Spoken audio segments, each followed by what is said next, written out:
যেই যুবকের পকেটে টাকা আছে, তার হাতে আইফোনও আছে, তার এমবি ভরা টাকাও আছে, পৃথিবীর কোনো বাধা তার সামনে নাই, রাত 2টো বাজে, কেউ তাকে দেখে না, সে শুধুই তার রুমে আছে, এই সময় সে তার মোবাইলে গুনাহ করার সুযোগ আছে।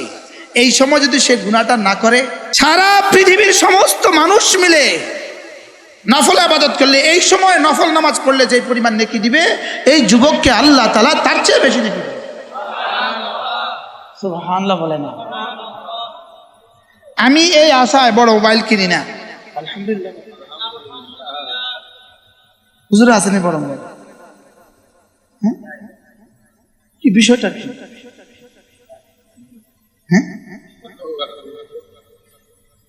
এই আশায় যে রব বলবেন ওর সামর্থ্য আছে, কেনার মতো সামর্থ্য আছে, যদি কিনতে চাই আমি কিনতে হবে না, এই স্টেজে যারা আছে তারাই আইফোন দিয়ে দিবে, আমার দিবে না, দিবে না। এরপরে যদি বলি আমার মনে পড়ে না আমার মোবাইলে আমি কবে টাকা ঢুকাইছি, মাঝে মাঝে 1 মাস যায়, আমার মোবাইলে জবাব দেয় তোমার এই মাসের খরচ 0,0,0,0, টাকার ঘরেও 0,0, পয়সার ঘরেও 0,0।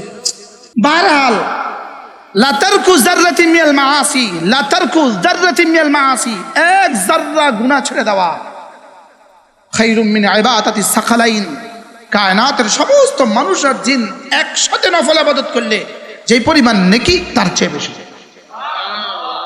মাঝে মাঝে ইউটিউবে সার্চ দিবা ফারুক আইএম টিভি, ফারুক, মাঝে মাঝে ফারুক আইএম টিভি দিবা, একটা আওয়াজ শুনবা। চৌমনি পৌর ইমাম কমিটি কর্তৃক আয়োজিত আজকের এই 53তম তাফসীরুল কোরআন মাহফিলের 3য় দিবসের শেষ অধিবেশনের শ্রদ্ধেয় সভাপতি, উপস্থিত হযরত উলামায়ে কেরাম, শ্রদ্ধেয় মুরব্বিয়ানে আযম, আমার যুবক ভাইয়েরা, পর্দার আলের মা ও বোনেরা, আল্লাহ তাআলার অগণিত অসংখ্য প্রশংসা, যিনি দয়া করে মেহেরবানি করে আমাকে আর আপনাকে এই আজিমুল শান তাফসীরুল কোরআন মাহফিলে একত্রিত হয়ে কিছু কথা বলার শোনার তৌফিক দান করেছেন, এজন্য বলি আলহামদুলিল্লাহ। আমাদের ধারাবাহিকতা অনুযায়ী আজকে আপনাদের সামনে সূরাতুশ শামস থেকে পড়া হয়েছে। আল্লাহ তাআলা তৌফিক দিলে এই সূরার আলোকে আজকে আপনাদের সামনে 2-4টা কথা বলার চেষ্টা করা হবে ইনশাআল্লাহ। এই সূরাটা কোরআনে কারীমের একমাত্র সূরা যে সূরাতে রব্বে কারীম এক টানা 7টা জুমলা 11টা কসম এক টানা খেয়েছেন।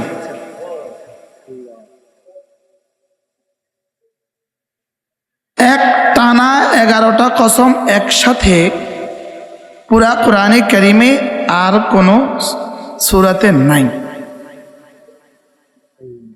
আবার এই সূরাটা একমাত্র ব্যতিক্রমধর্মী সূরা যার শেষে হা 20 বার আছে। সুবহানাল্লাহ, একমাত্র সূরা। এই শুধু হা দিয়ে যে কাফিয়া মিলানো হয়েছে, সূরাটা শেষ যে শুধু হা দিয়ে করা হয়েছে, এটাও শুধু কালামে ইলাহির দলিল। এটা আল্লাহ তাআলার কালামের প্রমাণ, এটা আল্লাহ তাআলার কালামের কি দলিল। রব্বে কারীম এক টানা,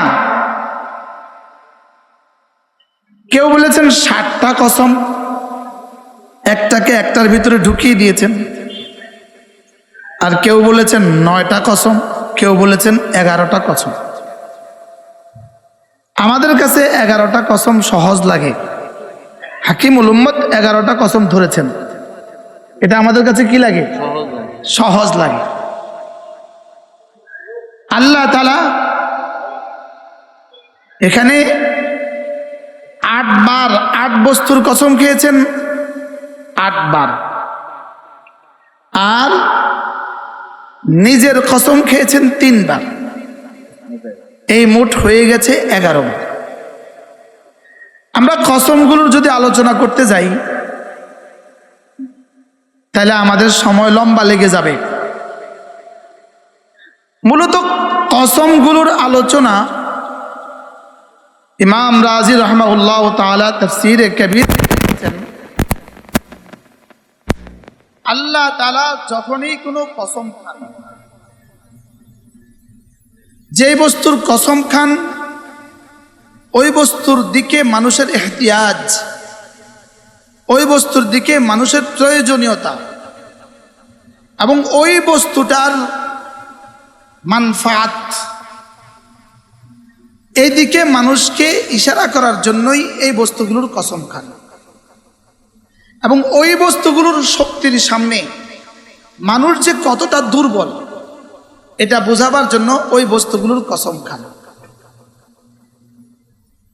8টা বস্তু। 1 নাম্বার সূর্য, 2 নাম্বার সূর্যের আলো, 3 নাম্বার চন্দ্র, 4 নাম্বার দিন, 5 নাম্বার রাত, 6 নাম্বার আসমান, 7 নাম্বার জমিন, 8 নাম্বার নফসে বাশার। এ হলো 8টা। আর নিজের কসম, আসমান বানানে ওয়ালার কসম, জমিন বিছানে ওয়ালার কসম, নফসকে সাজানে ওয়ালার কসম। এ হলো 3টা। মোট কয়টা হয়েছে? 11টা। 11টার মধ্যে নফসে বাশার বাদ দিলে আর থাকে 7টা। এই 7টার প্রতিটার ব্যাপারে আল্লাহ তাআলা যেন বলেন, এই 7টা কত বড় সৃষ্টি আমার তুমি ভেবে দেখো, আর এই 7টার তুলনায় তুমি কত ছোট সৃষ্টি এটা ভেবে দেখো। আর এরপরে বলেন যে এই 7টা কিভাবে আমার কথা শুনে এটা ভেবে দেখো, আর তোমার মতো দুর্বল সৃষ্টি কিভাবে আমার কথা শুনো না এটা ভেবে দেখো।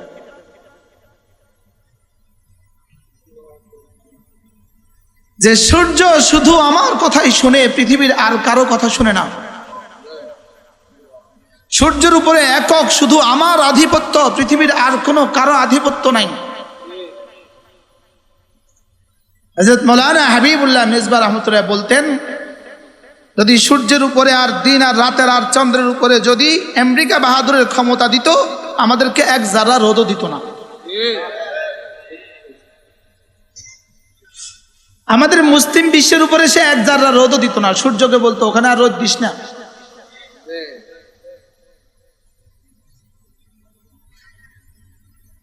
একদিকে রব বুঝাতে চেয়েছেন, সূর্য শোনো, সূর্য সূর্য, সারা পৃথিবীর সমস্ত আলোর উৎস সূর্য, সারা পৃথিবীর সমস্ত আলোর উৎস সূর্য। লেকিন সূর্য আমার কথায় উঠে, আমার কথায় ডুবে, তার নিজের কোনো এখতিয়ার নাই। মুসলিম শরীফের হাদিস, প্রতিদিন সূর্য বিকেল বেলা, সন্ধ্যা বেলা, প্রতিদিন সূর্য সকাল বেলা রব্বে করিমের কুদরতি পায়ে সেজদা করে। আর সূর্য অনুমতি চায়, আমি কি উঠবো? রব বলেন যাও উঠো। যদিও মুহাদ্দিসিন এই হাদিসকে মুতাশাবিহাতের অন্তর্ভুক্ত বলেছেন, এটার বুঝার কাইফিয়তের যোগ্যতা আমাদের নাই। এটা আমরা বুঝবো না। এটা আমরা কি, এটা বুঝার যোগ্যতা আমাদের, আমরা শুধু আমানতু বিল্লাহি ওয়া বিরাসূলিহি, রাসূল যা বলেছেন সত্য বলেছেন আমরা বিশ্বাস করি। এটার কাইফিয়ত কি, ধরন কি, এটা আমরা কি করবো না, আমরা বুঝবো না। সূর্য আল্লাহর হুকুমেই উঠে, এজন্য যেদিন আল্লাহর হুকুম হবে উঠবে না, যেদিন হুকুম হবে পশ্চিম দিক থেকে উঠবে। পশ্চিম দিক থেকে যেদিন উঠবে সেদিন তাওবার দরজা বন্ধ। সেদিন কি? আর তওবা কবুল হবে না। এজন্য আল্লাহ তাআলা এই সূরার মধ্যে একটানা 11টা কসম, 3টা নিজের কসম, 7টা মাখলুকাতের কসম, একটা বান্দার নিজের কসম। একটার চেয়ে একটা বড়, একটার চেয়ে একটা শক্তিধর, আর একটার চেয়ে একটার দিকে তুমি তোমার নিজের চেয়েও বেশি মুহতাজ। সুবহানাল্লাহ। আমি সূর্যের কসম খেয়ে বলি, আমি সূর্যের আলোর কসম খেয়ে বলি, আমি চন্দ্রের কসম খেয়ে বলি, আমি দিনের কসম খেয়ে বলি, আমি রাতের কসম খেয়ে বলি, আমি আকাশের কসম খেয়ে বলি, আমি আসমান বানানেওয়ালার কসম খেয়ে বলি, আমি জমিনের কসম খেয়ে বলি, আমি জমিন বিছানেওয়ালার কসম খেয়ে বলি, ওয়ানাফসিন, আমি নফসে বাশারের কসম খেয়ে বলি। প্রতিটা মানুষকে আমি নফস দিয়েছি। ওয়ানাফসিন, আমি নফসের কসম খেয়ে বলি। 10টা হয়ে গেছে। ওয়ামা সাওয়াহা, এবার নফসকে যিনি সাজিয়েছেন আমি তার কসম খেয়ে বলি। নফসকে যিনি দিয়েছেন আমি তার কসম খেয়ে বলি। মোট কতটা হয়ে গেছে? 11টা। স্বাভাবিকভাবে 11টা কসম একসাথে হয় না, কসম হইতে হয় একটা, একটার পরেই মাকসাম আলাইহ বলতে হয়। আমি আল্লাহর কসম খেয়ে বলি জায়েদ আলেম। এবার যদি সে অস্বীকার করে আমি মানি না, আমি অবশ্যই অবশ্যই আল্লাহর কসম খেয়ে বলি জায়েদ আলেম। কসমের পরে মাকসাম আলাই বলতে হয়। তাহলে বোঝা গেছে এখানেও 9টা কসমের পরে প্রত্যেকটা কসমের পরেই মাকসাম আলাই মাযুফ আছে। মাকসাম আলাই কি আছে? ওয়াশ-শামসি, ওয়াশ-শামসি, আমি সূর্যের কসম খেয়ে বলি। মাকসাম আলাই কি? কাদ আফলাহা মান যাক্কাহা। বলেন, পড়েন, কাদ আফলাহা মান যাক্কাহা। এই আয়াতে কারিমা মাকসাম আলাই। যে বস্তুর উপরে কসম খাওয়া হয় তাকে কি বলে? মাকসাম আলাই বলে। যে বস্তুর উপরে কসম খাওয়া হয়, আর যাদের জন্য কসম খাওয়া হয় তাদেরকে মাকসাম লাহু বলে। বান্দা হলো মাকসাম লাহু। আর মাকসাম আলাই কি কোন বস্তু? কাদ আফলাহা মান যাক্কাহা। এই শব্দটা হলো এই শব্দের উপরে কসম খাওয়া হয়েছে। তাহলে এর আগে কতটা কসম? ভুলে গেছি। 11টা। কয়টা? তাহলে বোঝা গেছে প্রত্যেক কসমের পরে কথা উজ্জ্ব আছে, কাদ আফলাহা মান যাক্কাহা। প্রত্যেক কসমের পরে এই কথাটা কি আছে? উজ্জ্ব আছে।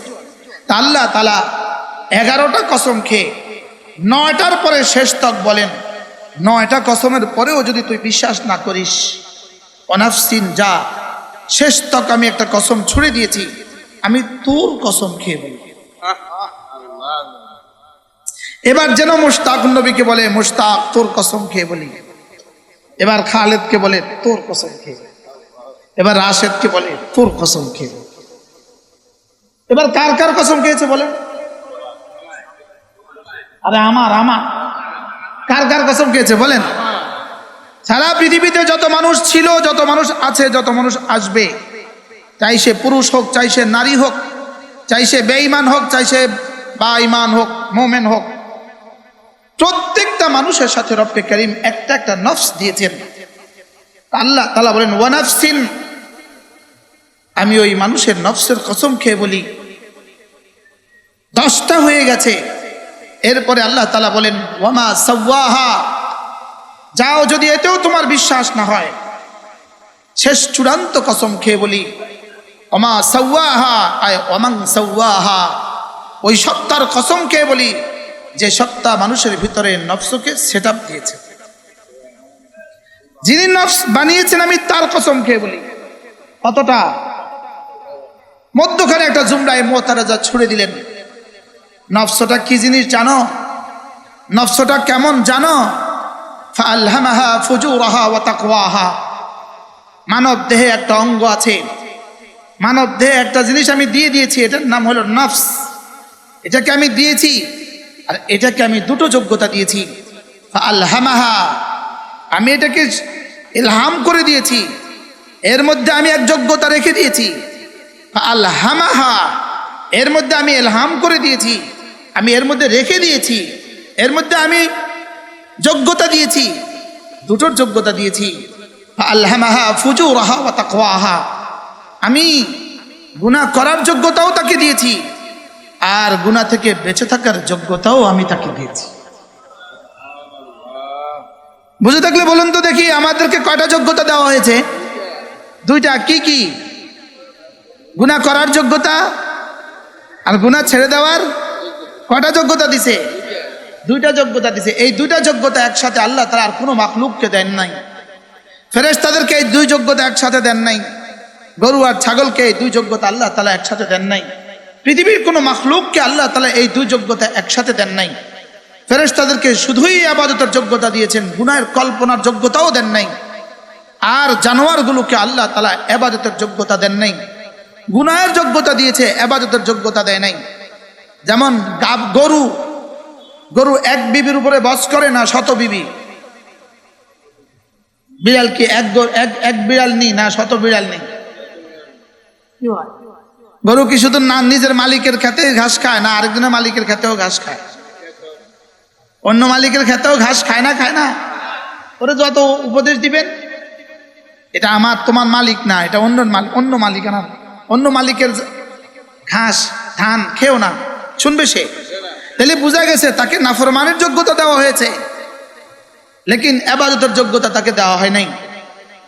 তাহলে আল্লাহ তাআলা পৃথিবীর কোনো মাখলুককে একসাথে দুই যোগ্যতা দেন নাই। হাকিমুল উম্মত মুজাদ্দিদ মিল্লাত আশ-শাফা'না আল্লাহু মারকাদা, তিনি বলেন যে আল্লাহ তাআলা বনি আদমকে গুনাহের যোগ্যতা দিয়েছেন, এটা আইনের রহমত। যদি গুনাহের যোগ্যতা না দিত আমাদেরকেও জান্নাত দিত না। কি ভাই, গুনাহের যোগ্যতা না দিলে আমাদেরকে কি দিত না? আমাদেরকে জান্নাত দিত না। যেমন ফেরেশতাদেরকে জান্নাত দিবে না, গরু আর ছাগলকে জাহান্নাম দিবে না। এত নাফরমানি সত্ত্বেও গরু আর ছাগলকে জাহান্নাম দিবে না, আর এত তাসবিহাত সত্ত্বেও ফেরেশতাদেরকে জান্নাত দিবে না। হ্যাঁ, ফেরেশতারা, কিছু ফেরেশতা জান্নাতে যাবে আমাদেরকে শরাব পান করাবার জন্য, আমাদের খাদেম হিসাবে, আর কিছু ফেরেশতা জাহান্নামেও যাবে জাহান্নামীদেরকে পিটাবার জন্য। কি, এরা জান্নাতি হিসাবে জান্নাতে যাবে না, এরা জাহান্নামী হিসাবে জাহান্নামে যাবে না। দুলার সাথে দুলার ড্রাইভার শ্বশুর বাড়িতে যায়, দুলার ড্রাইভার শ্বশুর বাড়িতে যায় নাই, মনে হয় বুঝেন নাই? সে গিয়ে এটা বলার সুযোগ নেই আমি শ্বশুর বাড়িতে গিয়েছি। আর কয়েদি পুলিশ, তারাও এটা মনে করে না যে জেলখানাতে আমরা থাকি, ডিউটি করি, জেলখানা আমাদের জেলখানা, আমরাও কয়েদি। না, ও কয়েদি নয়, কয়েদি পুলিশ।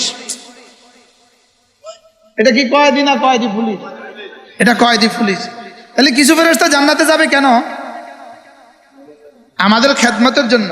আর কিছু ফেরেশতা জাহান্নামে যাবে কেন? জাহান্নামীদেরকে শাস্তি দেওয়ার জন্য। যেমন কয়েদি পুলিশ কয়েদখানা থাকে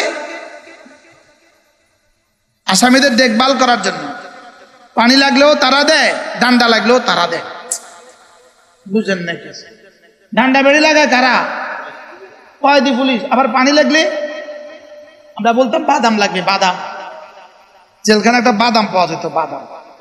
জেলখানায় থাকতে বাদাম পাইতাম, বাদাম। কিছুই তো আর নাই, তো কিছু বাদাম কিনতাম, বাদাম দিয়া ওই যে জেলখানার বাটি আছে, বাটি, জেলখানার বাটি আর আধা লিটারের পানির বোতলের পানি ঢুকাইয়া এটাতে পুতা বানাইয়া ওই বাটির মধ্যে বাদাম দিয়ে একটু পিসা, এটা দিয়ে একটু ভর্তা বানাইয়া এটা খাইতাম, এটা দিয়ে ভাত খাইতাম। এটা দিয়ে কি খাইতাম? ভাত খাইতাম। তাহলে ওরা এখানে ছিল কি লিগা? কয়েদিদের সেবার জন্য আর কয়েদিদেরকে পিটানোর জন্য। এটা কয়েদি নয়। তাহলে ফেরেশতারাও জান্নাতে যাবে জান্নাতি হিসাবে নয়, ফেরেশতারা জাহান্নামে যাবে জাহান্নামী হিসাবে নয়। ফেরেশতাদের জন্য যাজা আর সাজা নাই। কেন ফেরেশতাদের যাজা আর সাজা নাই?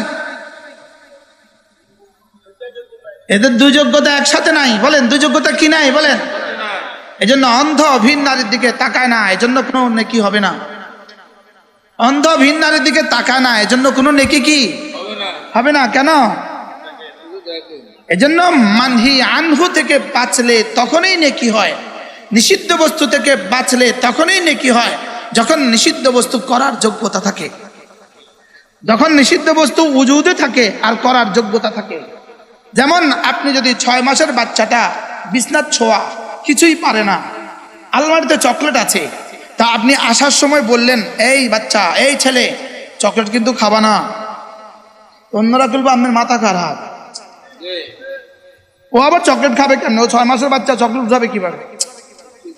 মনে হয় বুঝেন নাই, তাহলে বোঝা গেছে ওর এই যোগ্যতা নাই, এই জন্য ওকে নাহি ওয়ারদ হয় না, ওর উপরে নাহি আরোপিত হয় না, ওর এই যোগ্যতা নাই। মনে বুঝেন নাই কথা? তাহলে অন্ধকে যদি বলে ভিন নারীর দিকে চোখ তুলবা না, তখন তোমার মাথা খারাপ, ও চোখ তুলবে কিভাবে? তাহলে 6 মাসের বাচ্চাকে বললেন আপনি চকলেট খাবা না, মানুষ কি বলবে? মাথা খারাপ, ও আবার চকলেট খাবে কিভাবে? এবার ঘরে চকলেট নাই, ঘরে চকলেট নাই, 4 বছরের বাচ্চাকে আপনি বললেন এই চকলেট খাবা না, তো 4 বছরের বাচ্চা কি বলবে? বাবা তোমার মাথা খারাপ, ঘরে তো চকলেট নাই, আমি খাবো কোত্থেকে?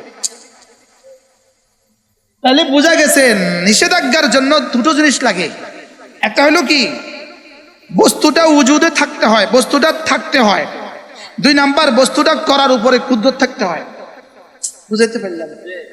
নিষেধাজ্ঞার জন্য কটা জিনিস লাগে? 2টা। কি কি? বস্তুটা কি করতে হয়? থাকতে হয়। 2 নাম্বার কি? বস্তুটা করার উপরে কি লাগে? যোগ্যতা লাগে। বস্তুটা করার উপরে কি লাগে? যার যোগ্যতা নাই তার উপরে নিষেধাজ্ঞা ছেড়ে দিলে কি হয় না? গুনাহ হয়, নেকি হয় না? একটা প্রশ্ন হইতে পারে, নিষেধাজ্ঞা ছেড়ে দিলে নেকি হয়? প্রশ্ন, নিষেধাজ্ঞা ছেড়ে দিলে কি হয় বলেন তো? নিষেধাজ্ঞা ছেড়ে দিলে মানুষ নিষিদ্ধ কাজ না করলে নেকি হয়। যেমন বলেছে ভিন নারী থেকে 2 চোখ নিচু করো, তাহলে ভিন নারী থেকে 2 চোখ নিচু করলে নেকি হয় কিনা? এখন প্রশ্ন, ভিন নারী থেকে 2 চোখ নিচু করলে সওয়াব হয় কিনা বলেন? আমি কি হয় কইতাম কইছিনি আপনারে? বলেন ভিন নারী থেকে 2 চোখ নিচু করলে সওয়াব হয় কিনা? হয়। এবার বলবেন কদ্দুর হয়? এবার বলবেন কদ্দুর হয়? ভিন নারী থেকে 2 চোখ নিচু করলে কি হয়? সওয়াব হয়। এবার কদ্দুর হয়? উত্তর হলো ভিন নারী থেকে 2 চোখ নিচু করলে সওয়াব হয়। কদ্দুর হয়?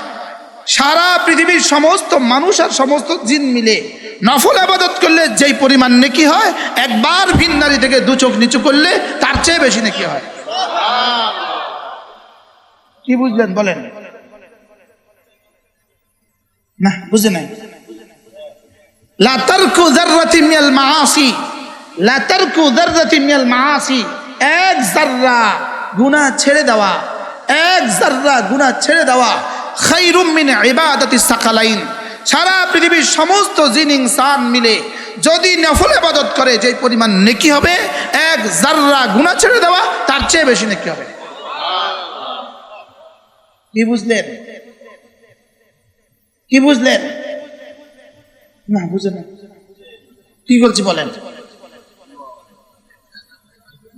1 যাররা গুনাহ ছেড়ে দেওয়া, বলেন আবার বলেন, 1 যাররা গুনাহ ছেড়ে দেওয়া সারা দুনিয়ার সমস্ত জিন ইনসানের একসাথে নফল ইবাদতের চেয়ে শ্রেষ্ঠ। সুবহানাল্লাহ বলেন। এবার বলবেন হুজুর এখন আরেকটা মাসআলা, মামুরে বিহ ছেড়ে দিলে গুনাহ হয় কিনা? প্রশ্ন।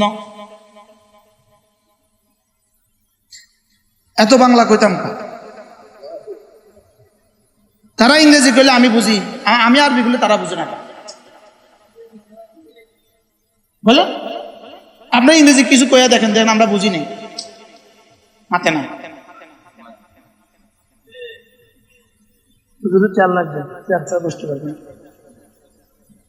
কি বলছি? গুনাহ ছেড়ে দিলে নেকি হয় না? হয় না? বুঝে কোন? গুনাহ ছেড়ে দিলে নেকি হয় না? হয় না? এবার বলুন তো দেখি, যেই যুবকের পকেটে টাকা আছে, তার হাতে আইফোনও আছে, তার এমবি ভরা টাকাও আছে, পৃথিবীর কোনো বাধা তার সামনে নাই, রাত 2টো বাজে, কেউ তাকে দেখে না, সে শুধুই তার রুমে আছে, এই সময় সে তার মোবাইলে গুনাহ করার সুযোগ আছে, এই সময় যদি সে গুনাহটা না করে, সারা পৃথিবীর সমস্ত মানুষ মিলে নফল ইবাদত করলে, এই সময় নফল নামাজ পড়লে যে পরিমাণ নেকি দিবে, এই যুবককে আল্লাহ তাআলা তার চেয়ে বেশি নেকি দিবে। সুবহানাল্লাহ বলেন। আমি এই আশায় বড় মোবাইল কিনি না, আলহামদুলিল্লাহ, হুজুর আসেনি বরং হ্যাঁ কি বিষয়টা কি হ্যাঁ এই আশায় যে রব বলবেন ওর সামর্থ্য আছে, কেনার মতো সামর্থ্য আছে, যদি কিনতে চাই আমি কিনতে হবে না, এই স্টেজে যারা আছে তারাই আইফোন দিয়ে দিবে আমার, দিবে না দিবে না। এরপরে যদি বলি আমার মনে পড়ে না আমার মোবাইলে আমি কবে টাকা ঢুকাইছি,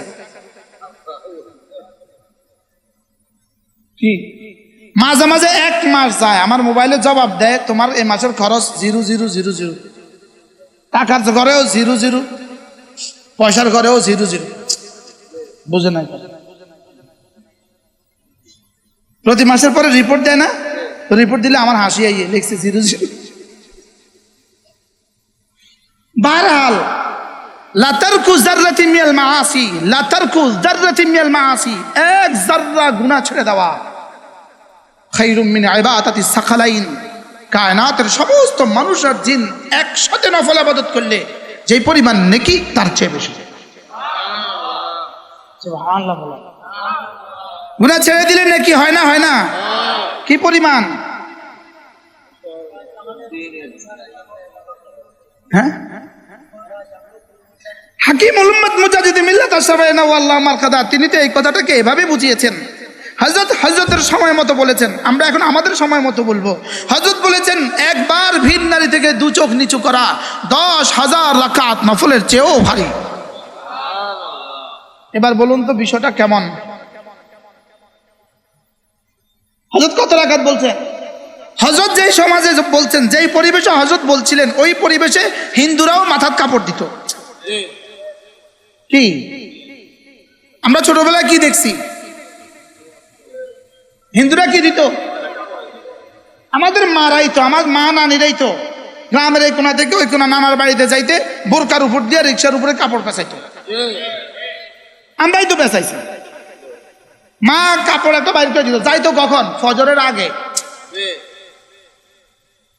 কখন যাইতো?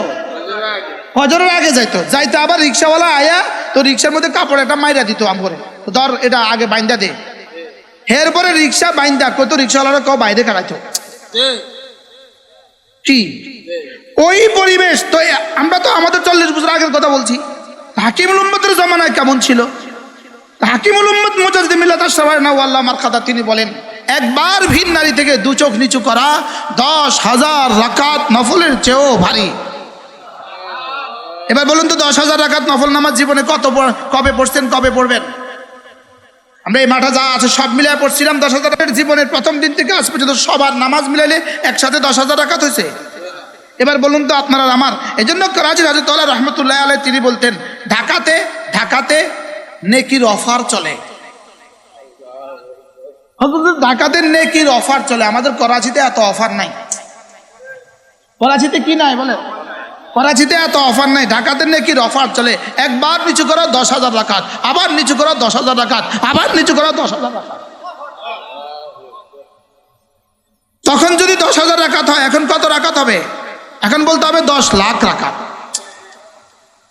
সে যদি হংকং হয় বলতে হবে 10 কোটি রাকাত। সে যদি নিউ ইয়র্ক হয় বলতে হবে 10,000 কোটি রাকাত। কি তাহলে এবার বলুন তো দেখি, নফল গুনাহ ছেড়ে দিলে নেকি হয় না হয় না? কত হয়?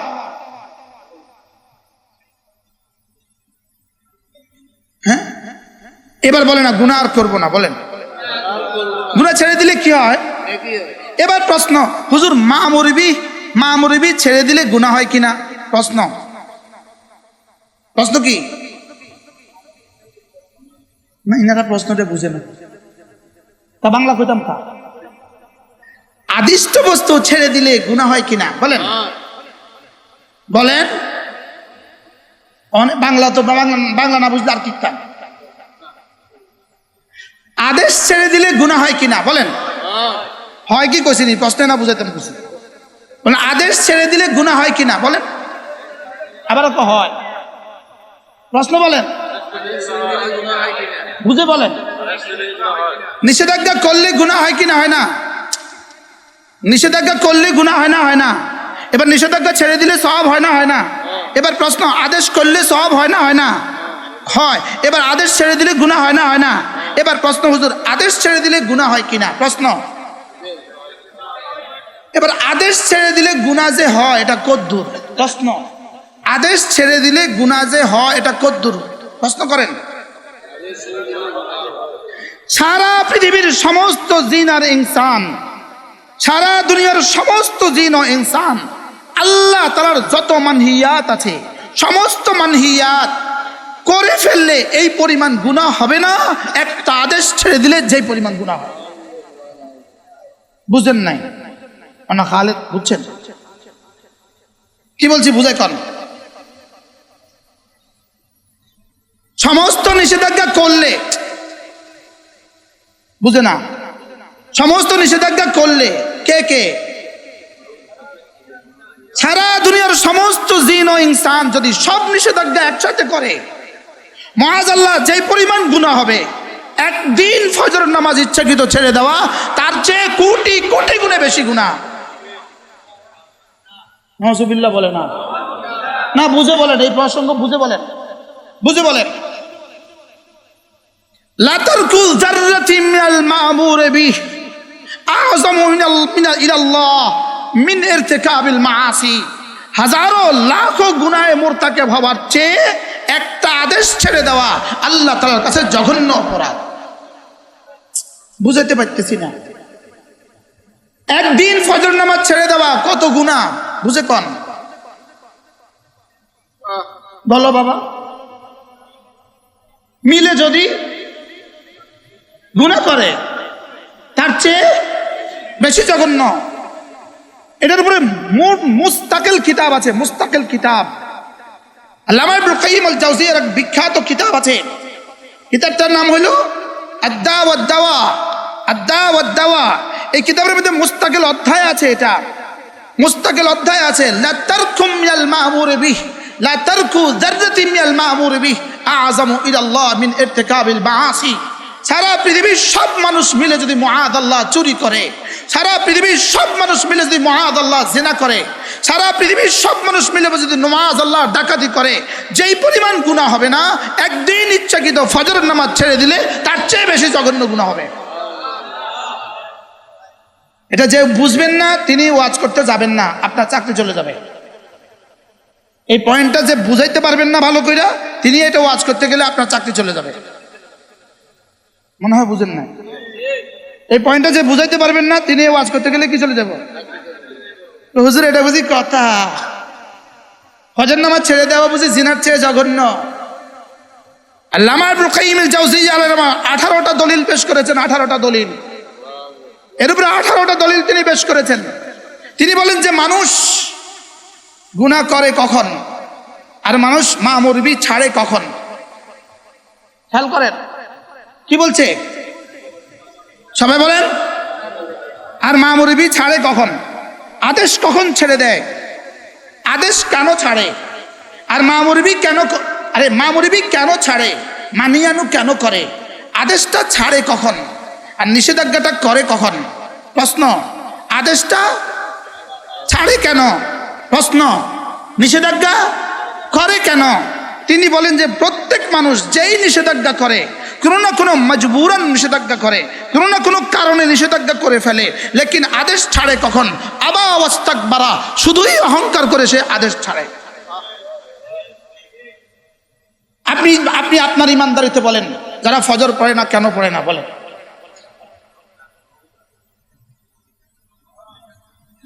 কি শুধু অহংকার করে বলে, শুধু কি করে বলে?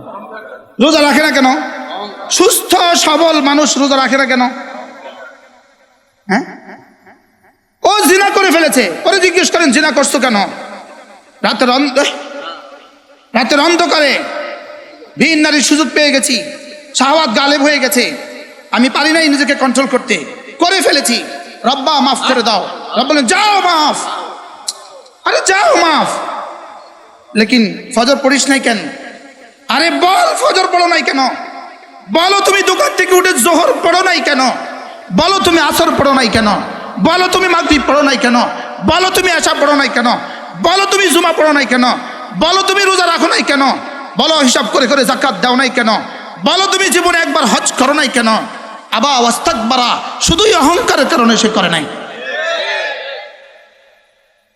এবার আল্লামা ইবনুল কাইয়িম আল জাওজিয়্যা আলাইহির রাহমা এবার তিনি লিখেন, হযরত আদম আলাইহিস সালাম নিষিদ্ধ গাছ খেয়ে ফেলেছেন, আর শয়তান সেজদা ছেড়ে দিয়েছে।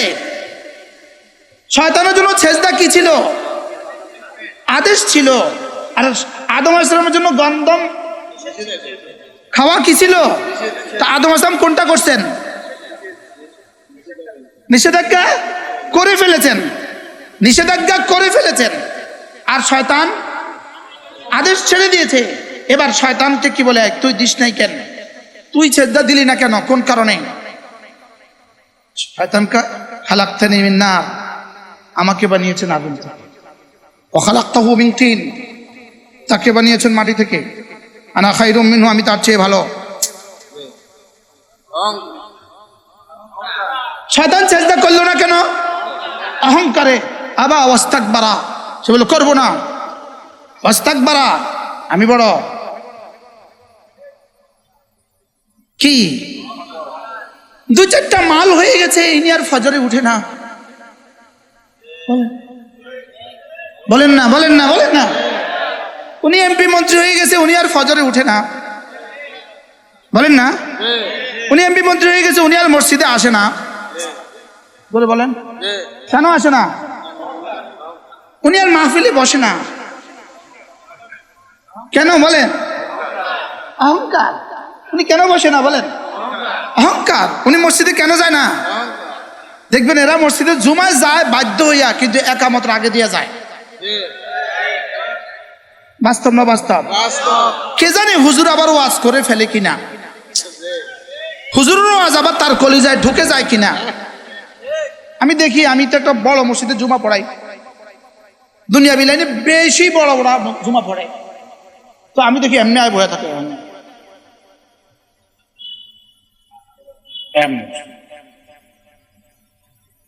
উনি জামার ভিতর দিয়ে ফাড়ি যেতেছে, তো আল্লাহ আমারে দিয়েও এবার শুরু করায়, ওয়াজ শুরু করায়। তো আস্তে আস্তে রুমাইল বাইর করে, আস্তে আস্তে চোখের পানি মুছে, আলহামদুলিল্লাহ। আস্তে আস্তে চোখ তোলে, আস্তে আস্তে কি তোলে, আস্তে আস্তে চোখ তোলে, আস্তে আস্তে তোলে, তা আস্তে আস্তে পরে মোসাফা লাগে আগা। আলহামদুলিল্লাহ। বাহরাল কোন মা মুরবি ছেড়ে দেওয়া। এই জন্য হযরত আদম আলাইহিস সালাম নিষেধাজ্ঞা করে ফেলেছেন, 300 বছর কাঁদার পরে তওবা কবুল হয়ে গেছে। লেকিন শয়তান সেজদা ছেড়ে দিয়েছে, তাকে মালউন বানিয়ে দিয়েছে। ফাখরুজ ফাইন্নাকা রাজিম, বাইরো, তুই বাইরো, তুই বেয়াদবি করছিস। বুঝেন না কিছু? শয়তান কি করছে? তারে কি করে দিছে? আদম আলাইহিস সালাম কি করছে? নিষেধাজ্ঞা খেয়ে ফেলেছে। এবার কেন খেয়েছেন? ভুল হয়ে গেছে। কি লিগা? একটু কারণ আছে। ভাবছিলাম এটা খাইলে জান্নাত থেকে আর বের করবেন না। যে কোনো মানুষ যে কোনো নিষেধাজ্ঞা করে কোনো না কোনো কারণে, কোনো না কোনো কি শাহওয়াতে করে, কুওয়াতে শাহওয়ানিয়ার কারণে করে, কুওয়াতে গজবানিয়ার কারণে করে। তো আল্লাহ তাআলা বলেন শাহওয়াত তাকে আমি দিছি, গজব তাকে তো আমি দিছিলাম, এটা সে কন্ট্রোল করতে পারে নাই, হয়ে গেছে, যা হয়ে গেছে। এবার বলে মাফ করে দাও, যাও মাফ। কি ভাই? তাইলে ফাআলহামাহা ফুজুরাহা ওয়া তাকওয়াহা, রব্বে কারীম দুই যোগ্যতা একসাথে দিয়ে দিয়েছেন, গুনাহ করার যোগ্যতাও দিয়েছেন, গুনাহ ছেড়ে দেওয়ার যোগ্যতাও দিয়েছেন। রব বলেন আমি দুই যোগ্যতা একসাথে দিয়েছি। দোস্ত 11টা কসম খেয়ে বলেছেন, হাকিমুল উম্মত মুজাদ্দিদ মিল্লাত আশ-শাবায়না ওয়া আল্লাহু মারকাদা, আল্লাহ তার কবরকে জান্নাতের টুকরো বানিয়ে দেন। কি পরিমাণ বুঝছিলেন কোরআনে কারীম। হাকিমুল উম্মতের মুস্তাকিল কিতাব আছে দারসুল কোরআন, 30 পারা। কয় পারা? বয়ানুল কোরআন ভিন্ন ছাড়া দারসুল কোরআন আছে 30 পারা, 30টা খণ্ডে হযরত হাকিমুল উম্মতের কিতাব দারসুল কোরআন। এর মধ্যে হযরত হাকিমুল উম্মত নিজে লিখেছেন কাদ আফলাহা মান যাক্কাহা, এই একটা আয়াতে কারিমা হাকিমুল উম্মত বলেন কাদ আফলাহা মান যাক্কাহা। আল্লাহ তাআলা বলেন যারা এই নফসটাকে পরিষ্কার করেছো তুমি কামিয়াব হয়ে গেছো। হাকিমুল উম্মত বলেন এ কথা বলতে আমার ভয় হয়। হাকিমুল উম্মত বলেন, ১৬ লাখ আম্বিয়া আলাইহিসসালাতু ওয়াসসালামকে আল্লাহ তাআলা যত নিষেধাজ্ঞা থেকে বাঁচতে বলেছেন সবগুলো একসাথে যাক্কাহার মধ্যে রয়ে গেছে। সুবহানাল্লাহ বলেন। এরপরে হাকিমুল উম্মত বলেন, ১৬ লাখ আম্বিয়া আলাইহিসসালাতু ওয়াসসালামকে আল্লাহ তাআলা যত সফলতার কথা শুনিয়েছেন, দুনিয়াতে সফলতার কথা, জান্নাতে সফলতার কথা, যত সফলতার কথা শুনিয়েছেন, শুধু এক শব্দের মধ্যে কাদ আফলাহা, এর মধ্যে তার সবটা একসাথে ঢুকিয়ে দিয়েছেন। কি বললেন, কি বলল আল্লাহ তাআলা? বলেন কাদ আফলাহা মান যাক্কাহা। আল্লাহ তাআলা বলেন, আমি সূর্যের কসম খেয়ে বলি, আমি সূর্যের আলোর কসম খেয়ে বলি, আমি চন্দ্রের কসম খেয়ে বলি, আমি দিনের কসম খেয়ে বলি, আমি রাতের কসম খেয়ে বলি, আমি আসমানের কসম খেয়ে বলি, আমি আসমান বানানেওয়ালার কসম খেয়ে বলি, আমি জমিনের কসম খেয়ে বলি, আমি জমিন বিছানেওয়ালার কসম খেয়ে বলি, আমি নফসে বাশারের কসম খেয়ে বলি, আমি নফসে বাশার বানানেওয়ালার কসম খেয়ে বলি। হ্যাঁ আমার বন্ধু, শোনো শোনো শোনো, তুমি যদি তোমার নফসটাকে শিরিক থেকে বাঁচাও, কুফরি থেকে বাঁচাও, ফখর আর কিবর আর রিয়া আর বুগজ আর গীবত শিকায়ত থেকে বাঁচাও, তুমি তোমার নফসকে যদি গুনাহের কদুরত থেকে বাঁচাও, গুনাহের নাজাজত থেকে বাঁচাও, হুব্বে জাহ থেকে বাঁচাও, হুব্বে মাল থেকে বাঁচাও, তুমি তোমার নফসকে যদি সমস্ত নাজাসত আর গালাজত থেকে বাঁচাও, আমি রব কথা দিলাম কাদ আফলাহা, আমি তোমাকে সফলতার চূড়ান্ত সোপান জান্নাতে পৌঁছাবোই পৌঁছাবো। তোমার কাজ যাক্কাহা, আমার কাজ কাদ আফলাহা। সুবহানাল্লাহ বলেন। তুমি করবা যাক্কাহা, করবা তোমার দিলটাকে তুমি সাফ করো। আল্লাহ নবী যখনই আয়াত পড়তেন ওয়াকাফা, থেমে যেতেন। রাসূল যখনই আয়াত পড়তেন ওয়াকাফা, থেমে যেতেন, আর সঙ্গে সঙ্গে বলতেন, আল্লাহুম্মা আতি নাফসি তাকওয়াহা আনতা ওয়ালিয়ুহা ওয়া মাওলাহা ফাযাক্কিহা আনতা খায়রু মান যাক্কাহা ওয়াযাক্কিহা আনতা খায়রু মান যাক্কাহা। আল্লাহ, আপনি আমার নফসকে তাকওয়া দিয়ে দেন। আল্লাহ, আপনি তো নফসের একচ্ছত্র অধিপতি, আপনি তো নফসের একমাত্র মালিক, আপনি তো এটার একমাত্র মালিক। আনতা ওয়ালিয়ুহা ওয়া মাওলাহা ওয়াযাক্কিহা আনতা খায়রু মান যাক্কাহা। আল্লাহ, এটাকে আপনি সাফ করে দেন, এটাকে আপনি কি করে দেন? কাদ আফলাহা মান যাক্কাহা। পড়েন, ইয়াকিন বানান, ইয়াকিন বানান, ইয়াকিন বানান, ইয়াকিন বানান, ইয়াকিন বানান, ইয়াকিন বানান। কাদ আফলাহা মান যাক্কাহা। সময় হবে না। যদি আল্লাহ আমাকে সুযোগ দিত, যদি আল্লাহ আমাকে সুযোগ দিত, এখানে যদি একটানা 30 দিন একটানা বলতে পারতাম কাদ আফলাহা মান যাক্কাহা, তো কলিজাটা ঠান্ডা হয়ে যেত। হযরতে ইমাম রাজি রাহমাহুল্লাহ বলেন, তাজকিয়া একটা শব্দ। ইমাম রাজি রাহমাতুল্লাহ বলেন, ওয়া হুয়া কালিমাতুন জামিআতুন। তাজকিয়া একটা শব্দ, বলেন তাজকিয়া একটা শব্দ, বলেন জামিআতুন, জামিআতুন লিকুল্লি শারাইল আম্বিয়া। তিনি বলেন সমস্ত নবীদের শরীয়তে যা যা আছে সব কিছুর একসাথে জমা করেছে একটা শব্দ, যেটা হলো তাজকিয়া। সুবহানাল্লাহ। তাজকিয়া এমন এক শব্দ, আমাদের নবীজির জীবনের 23 বছরের নবুয়তের জীবনে রাসূল যা যা করেছেন, রাসূল যা যা বলেছেন, সুবহানাল্লাহ বলেন। 23 বছরের নবুয়তের জীবনে রাসূল যা যা করেছেন, যা যা বলেছেন, সব কিছু একসাথে তাজকিয়ার মধ্যে সব কিছু রব্বে কারীম একসাথে ঢুকিয়ে দিয়েছে। এই জন্য হযরত মূসা আলাইহিস সালাম যখন ফিরাউনের কাছে যাচ্ছিলেন, রব্বে কারীম ফিরাউনের ব্যাপারে হযরত মূসাকে কি বললেন? ইযহাব ইলা ফিরাউন, যান আপনি ফিরাউনের কাছে যান, তাকে গিয়ে একটা কথা বলবেন, হাল্লাকা ইলা আন তাযাক্কা, হাল্লাকা ইলা আন তাযাক্কা। ফিরাউন, আমাকে তোমার রব তোমার কাছে পাঠিয়েছে একটা বিষয়ের জন্য।